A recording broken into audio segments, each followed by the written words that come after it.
Falamos hoje de doença inflamatória do intestino. Sabe que é uma condição que afeta cerca de 20 mil portugueses. Com a ajuda do gastroenterologista Nobre Leitão, vamos conhecer causas, diagnósticos e tratamentos. Chamamos também a sociedade civil à conversa com a ajuda de Ana Sampaio, presidente da Associação Portuguesa da Doença Inflamatória do Intestino, e também de Vera Gomes, autora do blog Escadinhas do Quebra-Costas, que vive com esta realidade. Mas antes, vamos à atualidade informativa contigo, Pedro. Mais de 2 dezenas de centros de saúde do país vão ter equipamentos para realizar testes de diagnóstico na hora. O anúncio foi feito por António Costa numa visita à empresa onde o método inovador é desenvolvido. O Spinit vai ser disponibilizado em 21 centros de saúde. Permite, com uma gota de sangue, realizar na hora testes de diagnóstico ao nível da hematologia. O Instituto Português de Oncologia de Lisboa angariou mais de 53 mil euros com a Agenda Solidária de 2019. Esta verba vai ser aplicada no novo Hospital de Dia. Segundo o IPO de Lisboa, este foi o melhor resultado dos últimos 3 anos. Este ano, a iniciativa Agenda Solidária IPO, com uma tiragem de 20 mil exemplares e a colaboração de 12 figuras públicas, assinalou também os 95 anos do Instituto. O IPO recorda que o Hospital de Dia é o local onde os doentes adultos fazem quimioterapia em regime de ambulatório. A depressão é 6 vezes mais frequente em doentes com alterações imunológicas. Esta é a conclusão de um estudo da Faculdade de Medicina da Universidade do Porto, que envolveu 300 mulheres com lúpus, artrite reumatoide e depressão. A investigação decorreu durante 2 anos. Segundo a investigadora, a equipa que está neste momento a avaliar 30 doentes com lúpus, aliás, juvenil, para compreender o impacto que os acontecimentos traumáticos precoces têm no desencadear da depressão. Agora sim, a Associação Portuguesa de Intervenção Cardiovascular, em parceria com o Cinema City, preparou uma iniciativa de consciencialização do infarto agudo do miocárdio. O objetivo é divulgar o spot nas salas de cinema até dia 22 de maio. Isto a propósito de maio, o mês do coração. Esta parceria é uma forma de chegar mais perto das pessoas através de um momento de lazer. Para prevenir o infarto, já sabe, é importante adotar um estilo de vida saudável. A terminar, vai ser lançada em setembro a plataforma online My Fibromialgia. O objetivo é de responder às necessidades dos doentes com esta condição, capacitando-os para superar esta doença. Para isso, conta com uma equipa constituída por médicos e psicólogos e já é possível consultar a descrição do conteúdo da plataforma e proceder a uma pré-inscrição no site www.myfibromialgia.org. E vista a atualidade, agora desvendamos uma condição que afeta cerca de 20 mil pessoas em Portugal. Recebemos agora no Saúde em Dia o professor Nobre Leitão, é gastroenterologia e vem-nos falar sobre a doença inflamatória do intestino. É uma condição que, por cá, como disseste, Pedro, afeta cerca de 20 mil pessoas e que interfere bastante no cotidiano de quem vive com ela. Seja muito bem-vindo, professor, aqui ao Saúde em Dia.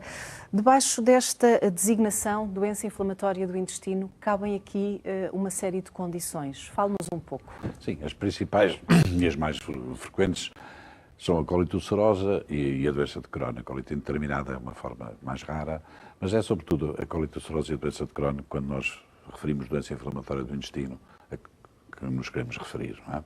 São estas as duas. E qual é a diferença entre estas duas? Existem diferenças significativas. A colite ulcerosa é uma doença apenas do cólon, ou seja, apenas do intestino grosso. Enquanto a doença de Crohn é uma doença que pode afetar qualquer segmento do digestivo, desde a boca até ao canal anal. Ou seja, pode ser só do cólon, pode ser do intestino delgado e do cólon, pode ser só do intestino delgado, pode afetar também o estômago ou a boca. Ou seja, todo o tubo digestivo pode ser afetado por doença de Crohn, enquanto que a colite ulcerosa apenas afeta o intestino grosso, o cólon e reto. E qual é que é a mais frequente, a que lhe aparece mais vezes no consultório? Eu acho que aparece mais vezes a doença de Crohn porque é mais complicada. De uma forma geral é mais complicada e mais complexa que a colite ulcerosa. Muitas formas de colite ulcerosa são relativamente benignas e o internista ou o clínico geral é suficiente para poder tratar, enquanto na doença de Crohn normalmente põe problemas mais complexos e, portanto, nós vemos com muito maior frequência doentes com doença de Crohn do que com colite ulcerosa. E que complexidades são essas que estão associadas à doença de Crohn? A complexidade tem a ver com vários aspectos. Por um lado, as diferentes localizações que possa ter, o que faz variar bastante a apresentação, ou seja, os sintomas, as queixas, o sofrimento das pessoas. Por outro lado, a abordagem terapêutica, que é um pouco mais complexa do que na colitulcerosa, que também tem a ver com a forma da apresentação, com a idade dos doentes e com a resposta às diversas atitudes terapêuticas que nós temos de tomar. É sobretudo isto, as complicações que também são mais frequentes na doença de Crohn fora do intestino do que na colitulcerosa. Portanto, tudo isto introduz uma maior complexidade à doença de Crohn. Não é? E sendo essa uma condição que pode afetar qualquer parte do tubo digestivo, também é mais difícil de identificar? Por vezes é mais difícil. A colitulcerosa está mais localizada, uma expressão mais fácil, por assim dizer, em termos clínicos. Normalmente a colitulcerosa está sempre associada a perdas hemáticas, perdas de sangue pelo intestino, que são visíveis pelo doente e que o levam ao médico, habitualmente no contexto de diarreia ou não, mas tem esta expressão de emissão de sangue, que é um sintoma sempre que assusta as pessoas e que leva ao médico. Enquanto a doença de Crohn, não. Certas formas não muito intensas podem-se confundir com o cólon irritável, ou síndrome do intestino irritável, e algumas vezes nós vemos que o diagnóstico demora um tempo a fazer-se, quando a expressão clínica, as queixas dos doentes não é nem muito intensa, nem tem grande repercussão no seu estado geral, no seu bem-estar e na sua qualidade de vida. Isto faz que, normalmente, a doença de Crohn seja um piquinho mais difícil, por assim dizer, de fazer o diagnóstico. Não é? Referiu que às vezes é confundível com outra patologia, o síndrome do cólon irritável. São coisas totalmente diferentes. Completamente diferentes.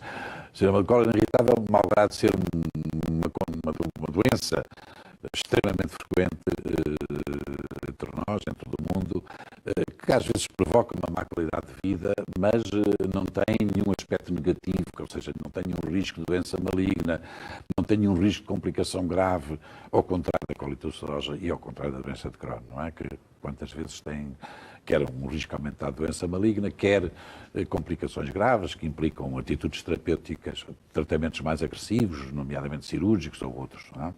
Então essa síndrome não é suscetível de, numa fase mais aguda, numa crise mais complexa, evoluir para uma doença inflamatória do intestino? Não. O síndrome do intestino irritável é não. É sempre benigno, é uma doença crónica, permanente, sempre benigno. Partilha algumas coisas com as outras doenças, nomeadamente os sintomas, enfim, mas são facilmente distinguíveis com algum cuidado e com alguma experiência e com alguma atenção ao que os doentes contam. Mas são os sintomas, lá está, fáceis de confundir. São. E qual é que é a prevalência destas duas patologias? São mais frequentes no hemisfério norte? Sempre foram mais frequentes no hemisfério norte. No hemisfério sul também Embora já estão ultimamente, a aumentar. nos últimos 10, 15 anos, tenham vindo a descer, por assim dizer. Ou seja, o hemisfério sul tem hoje uma prevalência muito alta. Não chega ainda ao que se passa no hemisfério norte. Eu lembro-me, quando comecei a especialidade, quando vinha um doente com doença de Crohn ou colitulcerosa, quase todos nós éramos chamados para ver, dada a raridade da situação. E hoje, sei lá, todos os dias vejo 3 ou 4 doentes com estas coisas no consultório, diariamente. Portanto, é uma prevalência muitíssimo grande. Ainda não atinge os números do Norte da Europa, sobretudo, quer o Norte da Europa, quer o Canadá e os Estados Unidos, onde estas doenças têm uma prevalência muito alta. E haverá alguma razão para que isso aconteça? Está estudado? Estudos, há muitos, como é óbvio, razões definitivas não haverá. Sempre se falou, ambas as doenças são doenças que têm a ver com o nosso sistema imune, com o nosso sistema defensivo, por assim dizer, ou seja, sempre se, e acredito e creio que haja uma perturbação do nosso sistema defensivo, o sistema imune. O nosso sistema defensivo ficará perturbado e em vez de,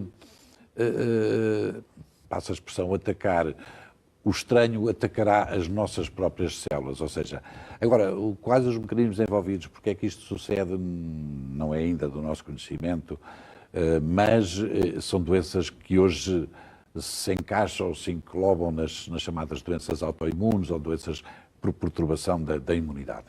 e já vamos continuar a conversar sobre esta temática. Isto porque, Pedro, vamos agora apresentar um estudo que se debruçou também sobre o assunto. Segundo as conclusões do estudo da investigadora Inês Andrade, da Universidade de Coimbra, a relação entre a saúde física e a saúde mental em pacientes com doença inflamatória do intestino influencia diretamente a evolução deste tipo de patologias. Na sua tese de doutoramento, conclui que a evolução das doenças de Crohn e da colite ulcerosa em cada paciente acaba por ser influenciada por processos psicológicos. Este estudo teve como objetivo estudar de que forma alguns processos psicológicos influenciam a evolução da saúde física e psicológica dos doentes com doença inflamatória intestinal. Portanto, estas doenças impactam de forma significativa a saúde mental e física dos doentes e nós queríamos entender um bocadinho melhor de que forma é que a experiência psicológica e a forma como a pessoa lida com essa experiência afeta, portanto, esses indicadores de saúde ao longo do tempo. Nós escolhemos uma amostra de mais de 100 doentes com DI e seguimos ao longo de 1 ano e meio, ao longo de vários testes. E verificámos efetivamente que um processo psicológico específico, a fusão cognitiva, ou seja, a forma como a pessoa lida com a sua experiência interna, nomeadamente os seus pensamentos, se acredita ou não neles de forma absoluta, ou se por outro lado os interpreta como eventos mentais transitórios, subjetivos, que não querem necessariamente dizer nada sobre a realidade em si.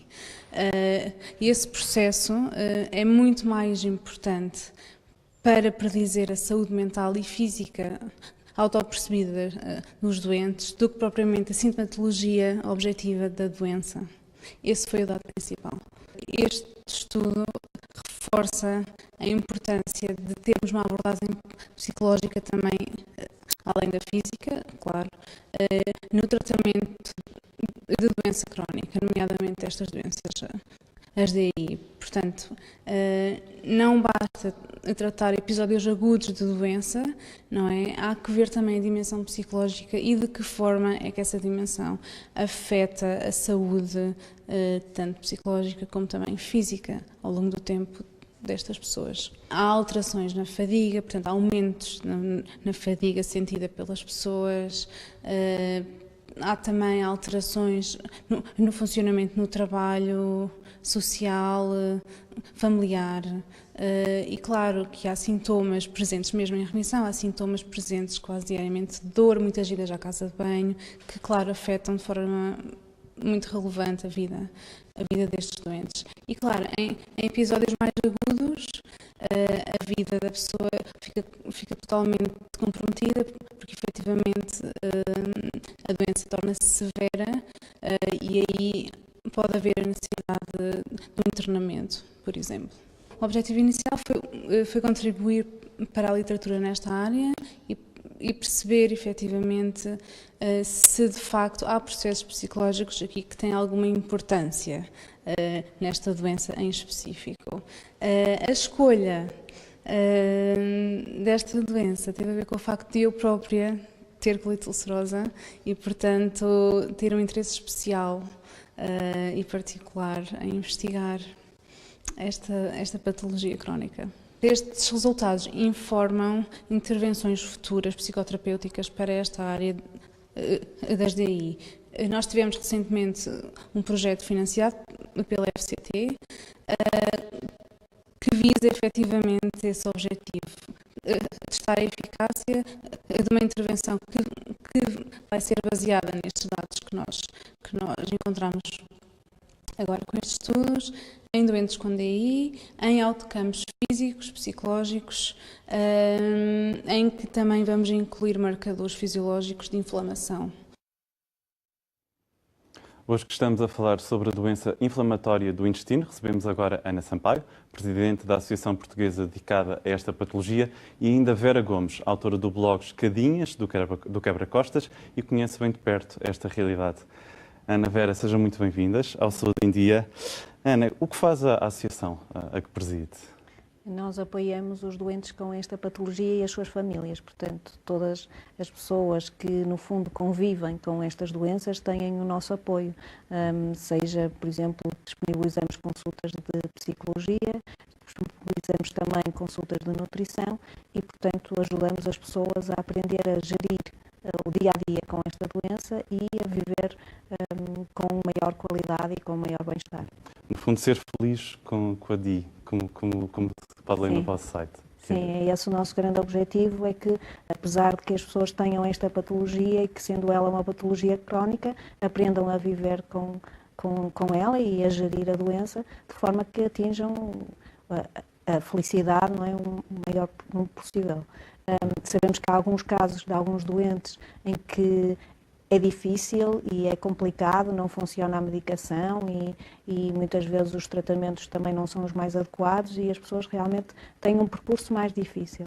Mas alguns destes doentes com a terapia adequada, com o apoio psicológico, o apoio nutricional, conseguem realmente ter uma qualidade de vida boa e portanto, superar a questão da patologia. Já vamos falar mais especificamente de que apoios é que vocês podem dar. Vera, o blog, há uma frase muito interessante do blog que diz quando o nosso corpo decide fechar para obras. É um pouco isto. De facto, existem momentos em que a doença fica ativa e as crises poderão ser mais ou menos severas e, de facto, quando o corpo fecha para obras, para-se, tem que se parar, repensar um bocadinho e depois continuamos. A tal exaustão física assim, e mental que a investigadora Inês falava na peça. E como a Ana também estava a dizer, que existem alguns doentes que a medicação nem sempre funciona e muitas vezes vai-se por tentativa e erro. E mesmo este tipo de doenças não é uma dor de cabeça que tomamos uma aspirina e passado uma hora estamos ótimos. Os próprios tratamentos também precisam de tempo para que comecem a produzir o seu efeito. E aquilo que para uma outra pessoa poderá ser normal, não é? Para nós que temos as dores, os sintomas, o desgaste físico, o desgaste mental 24/7, é mesmo, tem um impacto muito grande. Portanto, nem sempre se consegue estar na mão de cima e às vezes vamos ao tapete. Ana, acha que é também uma questão de visibilidade? Muitas pessoas que não conhecem ou que não têm esta situação não sabem o que é e às vezes pensam é uma dor de cabeça, como a Vera acabou de dizer, que passado uma hora pode-se tomar um comprimido e passa, não é assim? Pois não é assim e realmente o curso da doença é por alturas de crise e alturas de remissão, ou seja, de maior bem-estar, e nas alturas de crise realmente algumas pessoas acham que se nós se calhar foi por alguma coisa que nós comemos, que realmente nos atacou os intestinos, mas não é verdade. O que se passa é uma doença de foro imunitário e, portanto, não é o facto de nós termos comido uma determinada refeição. O que se passa connosco é realmente o nosso sistema imunitário atacar-nos a nós próprios e, portanto, é preciso, muitas vezes, tirar aqui algum período, como a Vera dizia, de descanso para o próprio corpo recuperar e dar algum tempo. Não é com uma dieta que se vai ultrapassar estas questões. É mesmo preciso uma terapia e uma terapia muitas vezes que obriga o doente a várias deslocações ao hospital e também a ser acompanhado muito de perto por um gastroenterologista especializado em DI. É desgastante, como acabamos de ver. Este porque Vera, segundo vi no seu blog, também muitas vezes dizem estás sempre a rir e com piadas, nunca levas nada a sério. Às vezes é preciso ter boa disposição também para fazer face a esta doença complicada. Eu costumo dizer que no dia em que eu parar de rir de mim própria, internem porque estarei bastante doente. É a minha forma de gerir o caos que muitas vezes se gera com a doença. E essa frase não foi dita ao acaso. O meu marido já me disse isso algumas vezes, em algumas consultas que me acompanhou, e dizia: mas tu não estás a levar isto a sério? Eu levo isto a sério, isto de facto é mesmo muito sério, é a minha saúde, é a minha vida que fica toda em causa e já fiquei com a minha vida em suspenso durante um período bastante longo por causa da doença.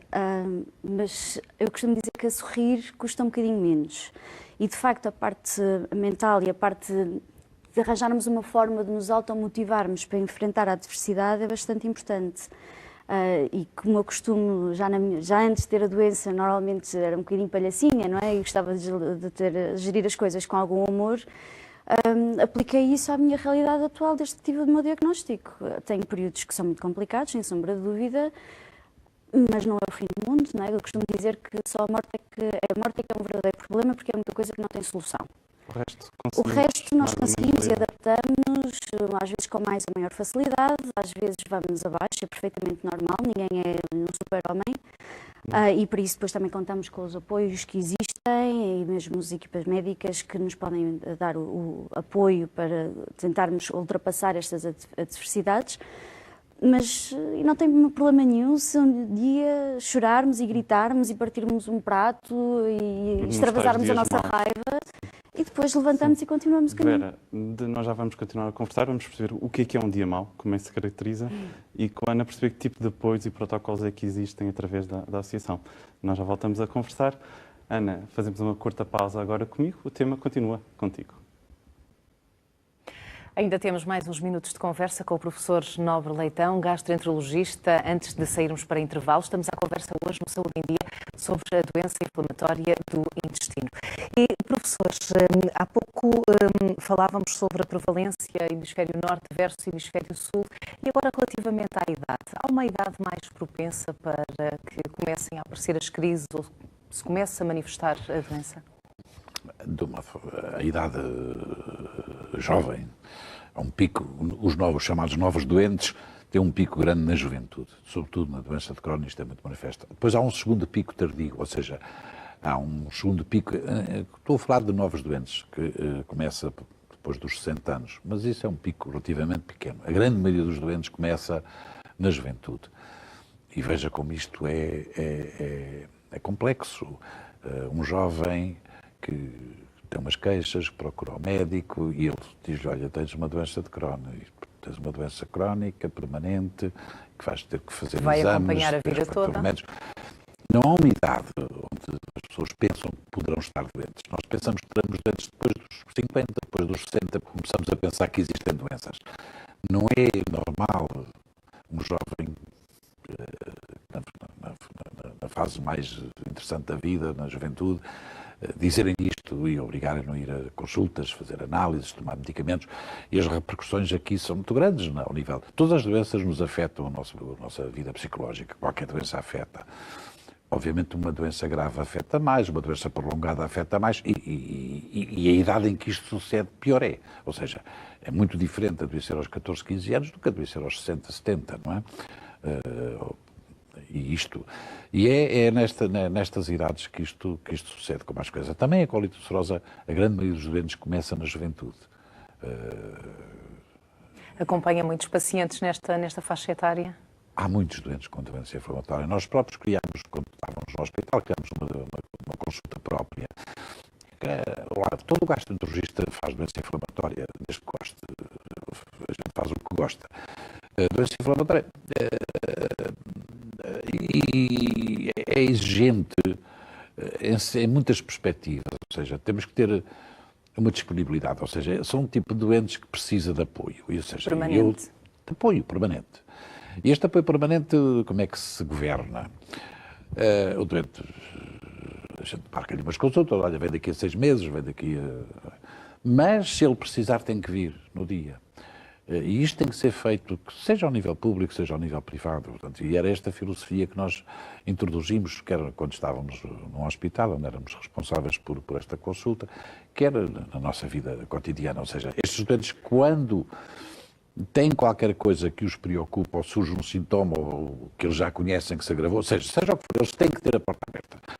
Porque são doentes muito especiais, de uma forma geral, pela juventude, pela própria doença, pelas complicações possíveis que possa ter, pela complexidade dos medicamentos que às vezes têm que ser administrados, pela compreensão que há que haver para nos explicar a razão destas terapêuticas tão agressivas, este balanço que nós temos que fazer constantemente entre o eventual prejuízo que vamos causar e o benefício que vamos provocar. Quer dizer, e para nós também às vezes não é fácil, sejamos sinceros, mas temos que mostrar confiança perante os doentes que nos procuram. Transmitir segurança ao doente.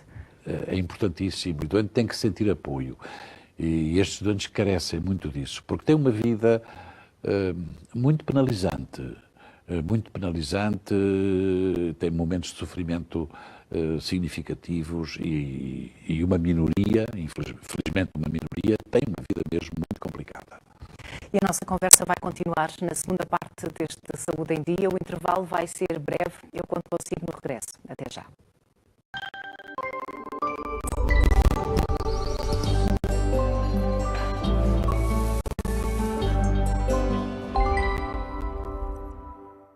No programa de hoje vamos falar sobre incontinência urinária, sintomas, causas, tratamento e o seu impacto na qualidade de vida destes doentes. São meus convidados o Dr. João Barroso e o Dr. Rui Sousa. Contamos consigo. Histórias clínicas, às 22h no S+. C'est pour comprendre l'engagement de cette femme que je suis venu ici.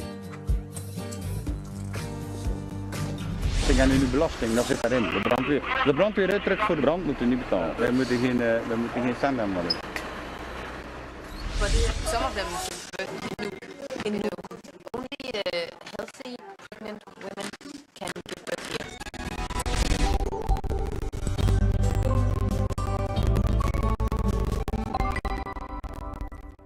Na cidade de Sisimiut, na Groenlândia, nasce apenas um bebê a cada semana. Every birth it's special. E a taxa de aborto é muito superior à da natalidade. Between 2 and 4 abortions every Thursday. Junte-se a esta incrível viagem à descoberta do que significa nascer, crescer e viver nesta que é a maior ilha do mundo. They trust their body a bit more and trust the nature a bit more. I'm surprised the babies are sleeping outside. It's healthy? It's our nature.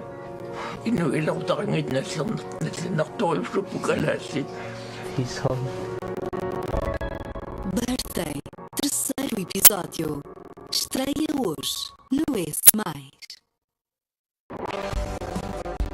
Todos os verões e invernos temos picos de temperatura que, por serem demasiado elevadas ou demasiado reduzidas, podem provocar dano para a saúde, especialmente para aqueles que estão nos extremos da idade, como as crianças e os idosos, e como as pessoas que têm doenças crónicas. É crucial seguir as recomendações da Direção-Geral de Saúde para manter o corpo e a casa numa temperatura adequada, ter uma alimentação equilibrada para as necessidades do corpo e hidratar corretamente o corpo, não esquecendo a vacinação contra a gripe. S+. Saúde que se vê. O médico de família acompanha as várias etapas da vida de cada indivíduo. É muito importante conseguir fazer outras perguntas. Gerindo a sua saúde e trabalhando sempre no sentido de promover a prevenção de doenças. Tem sido um desafio. Modificar para melhor a qualidade de vida de um paciente e da sua família.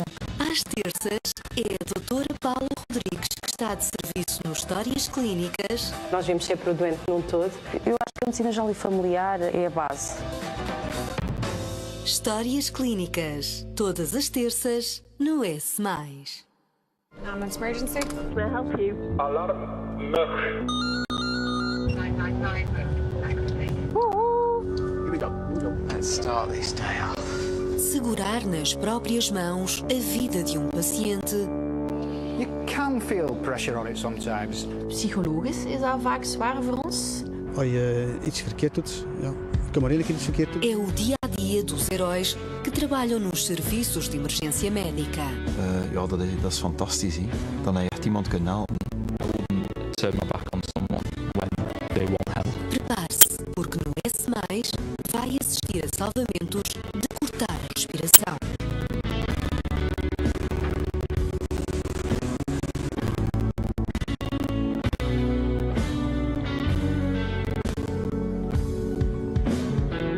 S+, saúde que se vê.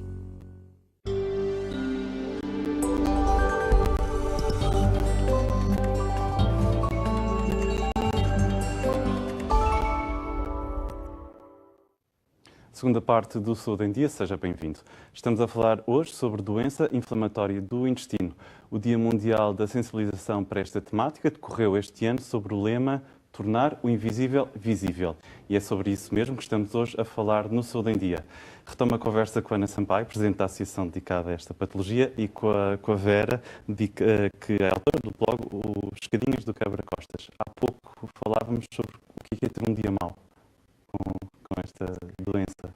Em crise, para mim, e isto pode variar de doente para doente, mas para mim é não conseguir dormir mais de meia hora sem ter que ir à casa de banho, é ir 30, 40 vezes por dia à casa de banho, perdas de sangue, cansaço, fadiga, fadiga extrema, mesmo que durma uma cesta durante o dia, não ficar bem, é as dores, é o comer.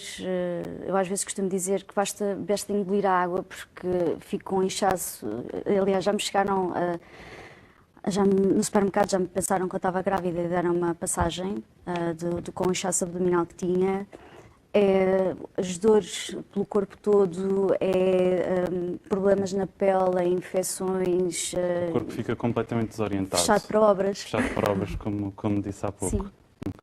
Ana, falámos no início da conversa sobre alguns protocolos, alguns apoios que a Associação dá, para além da parte da nutrição e do apoio psicológico. Estamos a falar de que tipo de protocolos?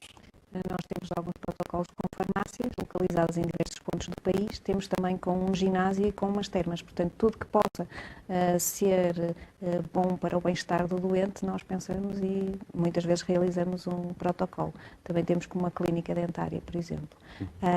O nosso grande objetivo é realmente que as pessoas encontrem o seu bem-estar e que, se precisarem de nós, seja para o que for, para o encaminhamento também para um médico gastroenterologista especializado na DI, nós também fazemos esse encaminhamento.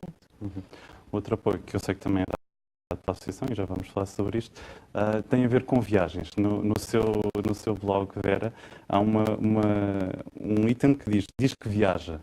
Há uma ligação à doença, perceber que limitações é que pode haver em determinados países. É bastante importante. Eu, por motivos profissionais, também viajo bastante e, de facto, existem alturas que, em fases de crise, requer alguns cuidados extras.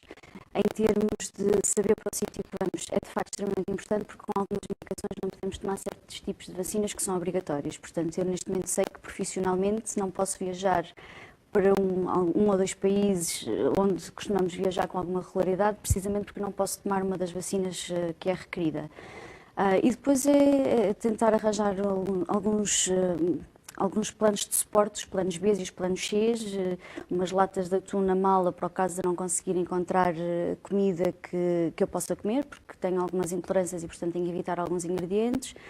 Ou sobretudo quando viajo para sítios mais remotos e que não há supermercados como existem aqui, e que torna um bocadinho mais difícil, a mochila com uma muda de roupa, com falar com o médico da consulta do viajante e com o gastroenterologista e levar uma caixinha SOS de medicação SOS para o caso de acontecer algum percalço, ter a certeza que tenho um seguro de viagem que cobre, por exemplo, cancelamento de viagem ou internamentos, ou que tenha que ser transferida para a Europa ou para a cidade onde vivo com maior urgência.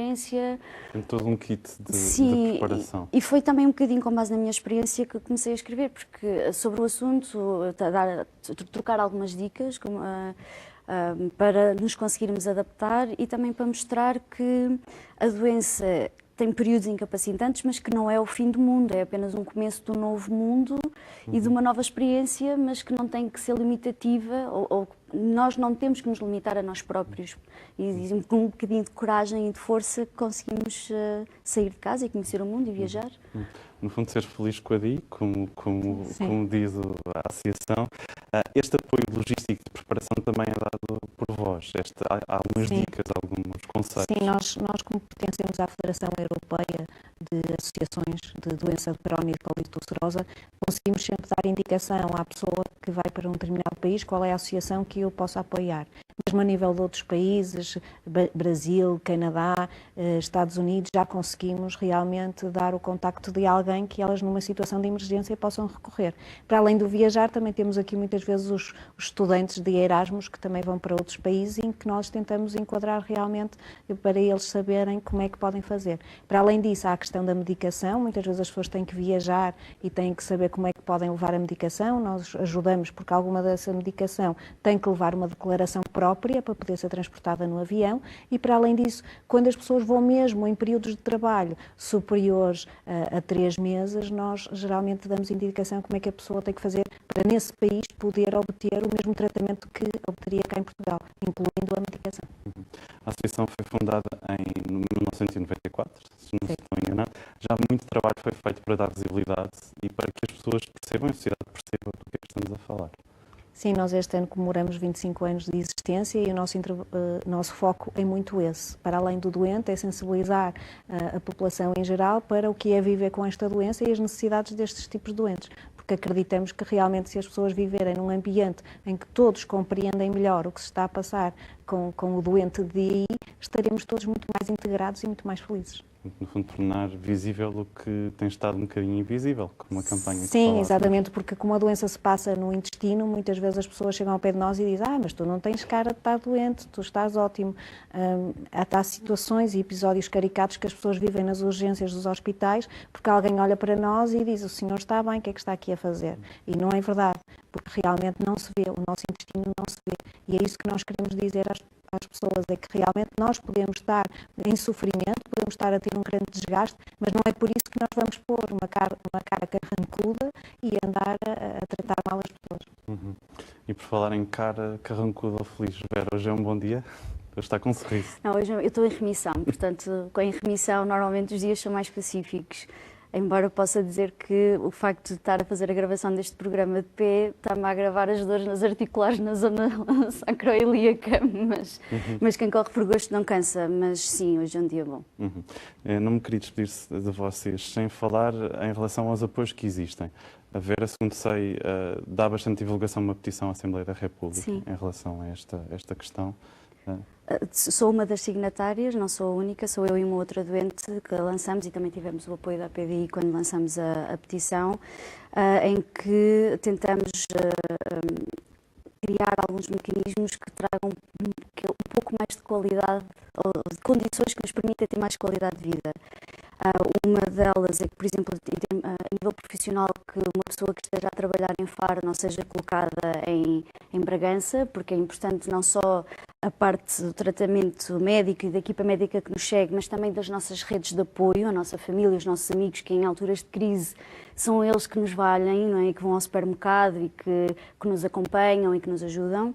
A questão também da isenção das taxas moderadoras para este tipo de doenças, até porque normalmente o mal nunca vem só e, portanto, de facto, este tipo de doenças normalmente a médio e longo prazo traz outras associadas e o custo, e mesmo com alguns tipos de suplementos e suplementos alimentares que temos que consumir quando estamos em crise, tem um custo bastante elevado e isto causa um impacto bastante grande no rendimento agregado familiar. E, por último, um cartão de acesso a WC, mas normalmente aos WCs que não estão disponíveis ao público. Ou seja, e eu conheço e também já passei por isso, e se calhar a Ana também já passou por isso, que temos períodos de emergência, que temos incontinência fecal, e que estarmos numa loja na Rua Augusta, por exemplo, ou na farmácia a aviar a receita e precisamos imediatamente de uma casa de banho, mas com uma casa de banho dos funcionários não está disponível ao público e não nos dão acesso e, portanto, aquilo que nós solicitamos é que seja retirada a responsabilidade civil caso aconteça alguma coisa do estabelecimento comercial, mas que nos deem acesso à casa de banho e isto é válido não só para as doenças inflamatórias do intestino, mas para todas as patologias que requeiram um acesso rápido e imediato ao WC, o cancro do colo, problemas de próstata e por diante. De condições. Sim. Ana, só mesmo para terminar, estes são os tipos de apoios que vocês precisam e que a Associação tem batalhado? nós na semana passada tivemos na Assembleia da República exatamente a solicitar tanto a isenção das taxas moderadoras como, por exemplo, a comparticipação da alimentação etérica e parentérica, que são 2 tipos de alimentação que, em algumas fases críticas da nossa vida, temos que recorrer e que os doentes têm que pagar do seu bolso e realmente são bastante dispensiosas. Ana, Vera, muito obrigado por ter vindo ao Saúde em Dia e pego na sua dica da alimentação, porque é sobre isso que vamos falar de facto a seguir.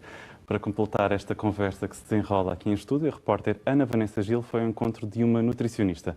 No final de contas, uma alimentação adequada e pensada na primeira pessoa pode fazer toda a diferença para quem sofre de doença inflamatória do intestino. Falando sobre as doenças inflamatórias do intestino, quais é que são os alimentos mais aconselhados e quais é que devem ser evitados? Vou começar pelos que devem ser evitados, que é um bocadinho mais fácil, está bem? Depende um bocadinho isto de se estamos em fase aguda da doença ou se estamos em fase de remissão.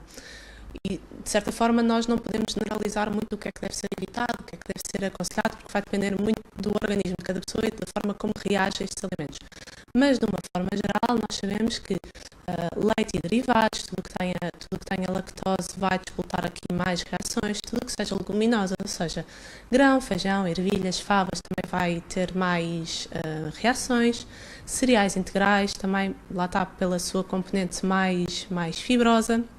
E depois alguns alimentos como brócolos, couve-flor, couves de Bruxelas, couves no geral, podem provocar mais desconforto intestinal e podem gerar também uma crise. Para além disso, isto é quase que recomendação para a população em geral, não é? Tudo que seja processado, tudo que tenha maior teor de gordura, tudo que tenha maior teor de açúcares simples, pode ser devastador, vá. Em termos de alimentos aconselhados, existem alguns substitutos que nós podemos utilizar. Estou-me a lembrar agora aqui no caso das frutas, tudo que seja frutas com casca, se calhar podemos retirar a casca e consumir sem a casca. Tudo que seja hortícolas, se forem crus em vez de cozinhados, vão ter uma melhor digestão, uma digestão mais fácil.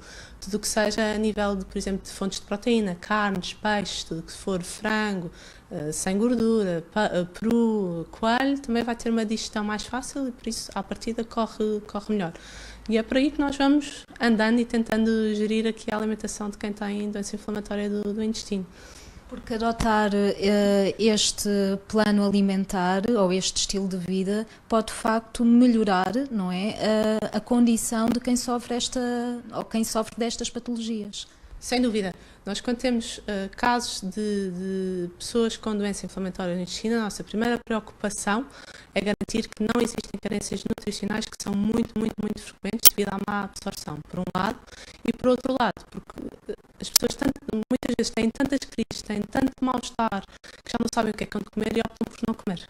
Portanto, entram aqui em carência. Por isso a alimentação é fundamental, é quase que aqui o pontapé de saída e de partida para que quem tem doença inflamatória no intestino se sinta muito melhor e consiga viver com esta condição que não é nada fácil. Imagino o que é ir jantar fora ou ter um almoço e estar sempre com aquele receio se aquilo vai correr bem ou não, se vai despoltar cólicas, se vai despoltar uma crise ou não.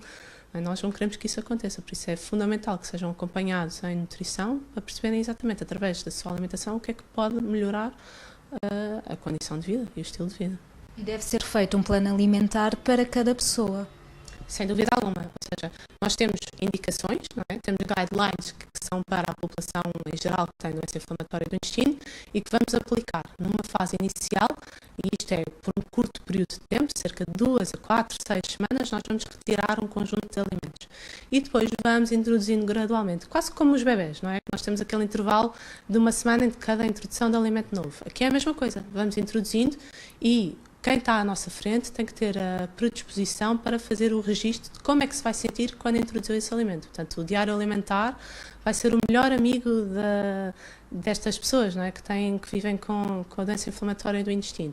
E o plano alimentar tem que ser sempre personalizado precisamente por isto, porque há pessoas a quem se calhar o feijão não vai fazer nada e há pessoas a quem vai provocar imensas cólicas. Há pessoas que lidam muito bem com o trigo e há outras que vão lidar pessimamente. Portanto, numa fase inicial, é quase igual para todos, durante um período definido com o profissional de saúde que está a seguir. são retirados determinados alimentos, depois vão sendo introduzidos gradualmente. Vai sendo feito esse registro para nós percebermos qual é que é o padrão e qual é que é a melhor alimentação para quem está à nossa frente. Mas tem que ser sempre individualizado, sempre. E com o passar dos anos, pode haver aqui mudanças? Pode. Nós podemos ter fases mais agudas da doença e podemos ter situações que vão despoltar mais cólicas, tanto quanto podemos ter a doença mais em remissão, não é? E estar mais controlada. E isso tudo depois vai afetar a parte intestinal. E em relação ao glúten? O glúten é um grande tema atualmente. Eu, da experiência que tenho e do que leio, o glúten sim pode ser inflamatório, ou seja, pode sim provocar e despoltar aqui crises. Uma vez mais, eu vou ter que retirar e ao introduzir eu vou ter que perceber como é que o intestino e como é que o bem-estar e a saúde de quem está à minha frente se comportam. Numa fase inicial vai ser para retirar, porque precisamente é inflamatório. E depois eu vou ter que avaliar e perceber se é viável ou não para aquela pessoa. E regressamos à conversa com o professor Nobre Leitão, é médico gastroenterologista e está a ajudar-nos aqui no Saúde em Dia de hoje a desvendar este mistério que são muitas vezes as doenças inflamatórias do intestino. Professores, como é que se manifesta a doença inflamatória do intestino? Sei que falamos de Crohn e falamos de colite ulcerosa, calculo que sejam manifestações diferentes. Sim, mas há algumas coisas, de uma forma geral, elas manifestam-se por alterações do trânsito intestinal, ou seja, na colite ulcerosa de forma com diarreias, ou seja, dejeções frequentes, diurnas e noturnas, muitas vezes com sangue vivo ou em coágulos, dores abdominais, pode ter ou não febre, ou seja, é um quadro relativamente agudo e na colite ulcerosa o que predomina são as diarreias com sangue, com muco e com dores e eventualmente com febre.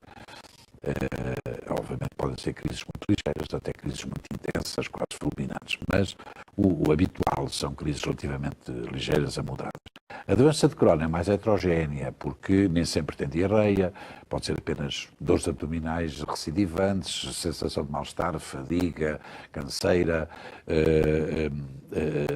Há sempre algumas alterações do trânsito, mas muitas vezes não são valorizadas nem pelo médico, nem pelo doente. E uma tendência, à medida que o tempo passa, para que o doente se sinta mal, com menos força, que emagreça. Um mal-estar permanente. Com mal-estar. São sintomas, como vê, um bocadinho mais inespecíficos, no caso do Crohn, o que faz às vezes retardar um pouquinho o tempo em que nós fazemos o diagnóstico, não é? Mas é óbvio que uma história clínica bem feita, lenta, cuidada, nos pode pôr na pista e depois fazermos os exames necessários para termos segurança no diagnóstico, é essencial. E por falar em pistas, há alguma pista sobre o que cause estas doenças? Não há pistas. Isto é uma doença resultante de uma perturbação do nosso sistema imune e pronto, pouco mais. Enfim, vai-se sabendo alguma coisa, mas ainda não há nenhuma, como quase todas as doenças imunes, porque é que tal sucede. Mas o que é facto é que nós temos hoje, talvez cada vez mais, uma maior incidência de doenças por perturbação do sistema imune, não é? São cada vez mais frequentes, penso eu, não é? Mas a causa, a razão última, não conhecemos ainda. E em relação ao tratamento? O tratamento, há um aspecto que é fundamental, que é nós estabelecermos uma boa relação com o doente, no sentido de ele compreender que tem uma doença permanente. Nós não temos cura para nenhuma destas duas doenças, temos remédios, temos medicamentos que minorizam muito o sofrimento e apoiam bastante bem o doente, mas o doente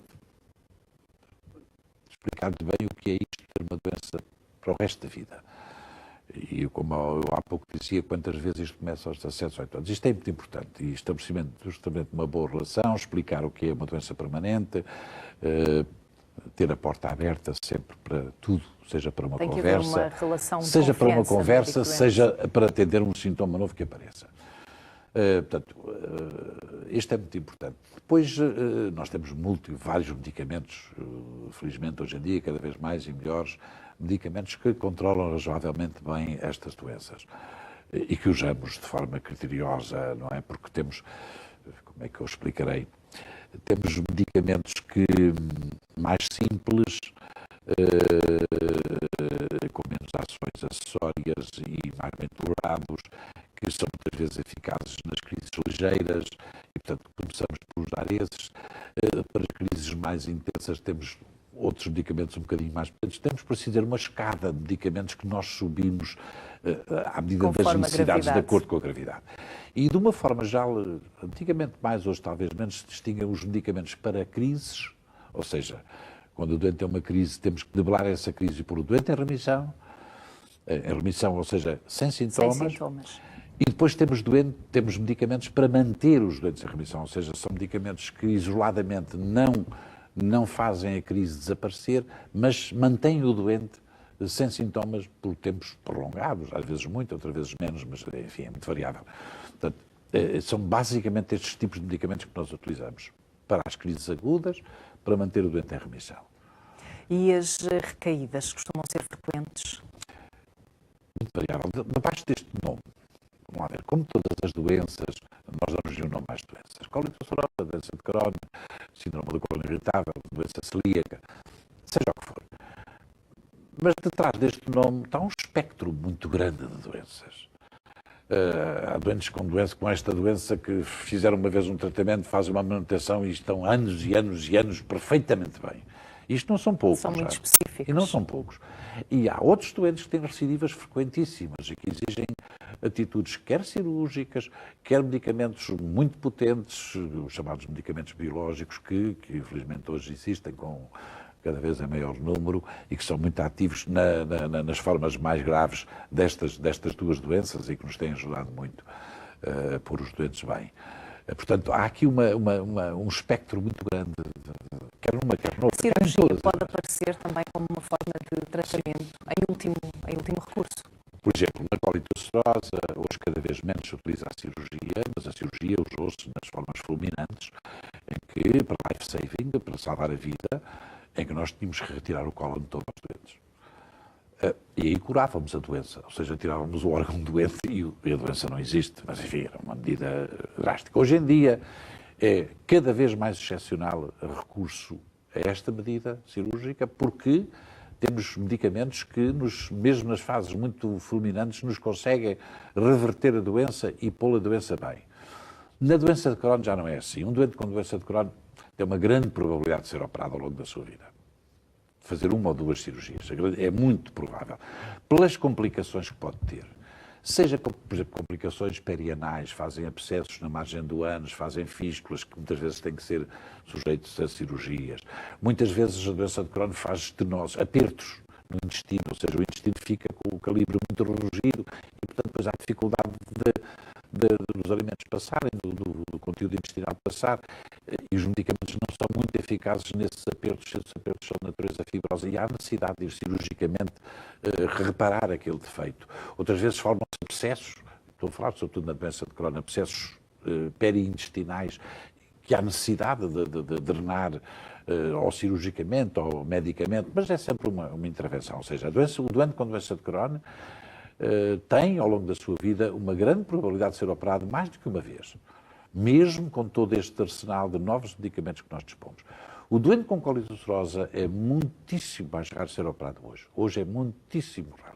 São, de resto, condições que mexem muito com o cotidiano, com o dia-a-dia das pessoas. O apoio psicológico também é importante aqui? É natural. Já viu uma doença permanente, uma doença persistente, uma doença que às vezes é difícil. Mas, felizmente, a grande maioria dos doentes a gente consegue pô-los bem e a viver bem. Eu não tenho muitas dúvidas sobre isso. Hoje em dia, 80% a 90% dos doentes vivem bastante bem, bastante bem. Com crises raras, facilmente controláveis. Há uma fração relativamente pequena de doentes que têm uma vida um bocadinho mais turbulenta. Isso é indiscutível, com internamentos, com necessidade de atitudes, como há pouco a Presidente falava, de alimentações entéricas ou parentéricas, são coisas que são penalizantes e ainda por cima têm um custo muito elevado e o nosso sistema continua a não considerar que aquilo não é um medicamento, quando no fundo é uma terapêutica. Mas pronto, é uma minoria de doentes, felizmente, que têm uma vida muito difícil, não é? E é com esta mensagem de esperança que fechamos a nossa conversa. Muito obrigada por ter estado aqui connosco, o professor Nobre Leitão, por todos os esclarecimentos que nos trouxe sobre a doença inflamatória do intestino. E agora partimos em direção às redes sociais. Estamos quase a fechar o Saúde em Dia, mas ainda lá vamos. Começamos com um convite da USF de Anta, em Espinho, para uma sessão sobre envelhecer saudável. Este mês de maio que está dedicado ao tema alimentação, exercício físico, risoterapia e sexualidade são alguns dos temas que vão ser falados a 31 de maio. O Hospital Veterinário Muralha de Évora está a promover uma campanha de informação sobre a importância da desparasitização. Na página de Facebook da instituição é impossível ficar indiferente ao olhar dos nossos animais. A campanha está em vigor até ao final do mês de junho. E a fotografia partilhada no Instagram do INEM, o Instituto Nacional de Emergência Médica, diz tudo: por terra ou pelo ar, os técnicos de socorro estão sempre prontos a prestar a primeira ajuda em ambulância ou helicóptero. E viajamos agora até ao Twitter do Serviço Nacional de Saúde com boas notícias. O Centro Hospitalar do Médio Tejo já tem à disposição uma nova viatura para as deslocações das equipas da Unidade de Hospitalização Domiciliária à residência dos doentes tratados por esta unidade. E terminamos na página de Facebook do Sintesis, que na semana passada recebeu a visita de um grupo de alunos da Escola Profissional de Fermil, de Celurico de Basto. O mote foi a apresentação do projeto Inspirers, com a aplicação móvel Inspirer Mundi, direcionada para pessoas com asma. O trabalho dos alunos insere-se no programa cientificamente provável da Secretaria de Estado da Educação e ainda da Ciência, Tecnologia e Ensino Superior. E as redes já estão. Pedro, agora abres tu a agenda de hoje. É já no final deste mês que vai decorrer a 4ª Conferência Cientistas em Turnê, Prémios Maratona da Saúde e Investigação Biomédica. A última visita desta ronda pelo país é a Faro. Os 3 cientistas da região, premiados pela Maratona da Saúde, a que o canal S+ esteve associado este ano, vão explicar ao público o progresso da investigação e mostrar o que têm desenvolvido com o financiamento atribuído nas áreas do cancro e da diabetes. Encontro marcado para o Centro de Investigação em Biomedicina da Universidade do Faro, na Universidade do Algarve, assim é que é, no campo de Gambelas, em Faro. Vamos falar de saúde mental infantil? É este o mote da formação organizada pelo Serviço de Pedopsiquiatria do Hospital Dona Estefânia, em Lisboa. Os destinatários são médicos de pediatria e de medicina geral e familiar, para além de enfermeiros e outros técnicos de saúde que estejam integrados em serviços de cuidados de saúde primários. Para além do módulo 1, Saúde Mental e Desenvolvimento